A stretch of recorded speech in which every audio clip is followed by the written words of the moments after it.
সাত সকালে কোদালে করে কুপিয়ে খুন এক সবজি বিক্রেতাকে, ঘটনায় চাঞ্চল্য এলাকায়। আপনাদেরকে আরো একবার জানিয়ে রাখি, সাত সকালে কোদালে করে কুপিয়ে খুন এক সবজি বিক্রেতাকে, ঘটনায় ব্যাপক চাঞ্চল্য।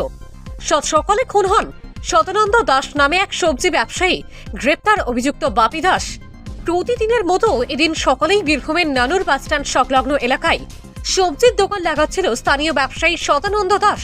ছেলেকে দোকানে রেখে দোকান থেকে বেরোতেই আচমকাই পেছন দিক থেকে কোদালে করে মাথায় কোপ মারল বাপি দাস। রক্তাক্ত অবস্থায় লুটিয়ে পড়ে সদানন্দ দাস, সবজি ব্যবসায়ী। নানুর প্রাথমিক স্বাস্থ্যকেন্দ্রে নিয়ে যেতেই মৃত বলে ঘোষণা করেন চিকিৎসক। সবজি বিক্রেতা খুনের ঘটনায় অভিযুক্ত বাপি দাস মানসিকভাবে বিপর্যস্ত। স্থানীয় সূত্রে সেটাই দাবি। খুব স্বাভাবিকভাবেই পুলিশের প্রাথমিক ধারণা মানসিক অবসাদ থেকেই খুন। বীরভূমের নানুর থেকে কাজী আমিরুল ইসলামের রিপোর্ট, BCN বাংলা। সকালবেলাতেই সবজি মাল নিয়ে এসে আমাদের দোকানে রেখেছে, দিয়ে আমার বড় ছেলে সবজি দোকানে বসছিল, আমিও সবজি দোকানে দাঁড়িয়েছিলাম। কিন্তু আমি যখন দোকান যাওয়ার আগে বাবার সঙ্গে দেখা হয়, মানে আমার সবজি দোকানে মাল রেখেছে, বাবা বাড়ি আসছিল পায়খানা করতে।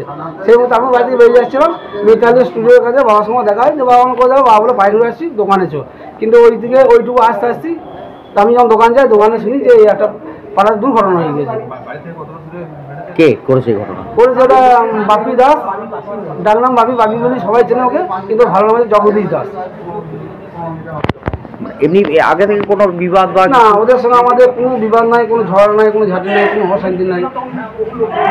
হঠাৎই এরকম হয়ে গেল? হঠাৎ এবার, হ্যাঁ হঠাৎই। আপনার বাবা সবজি ব্যবসা করেন? আমার বাবা সবজি ব্যবসা করে।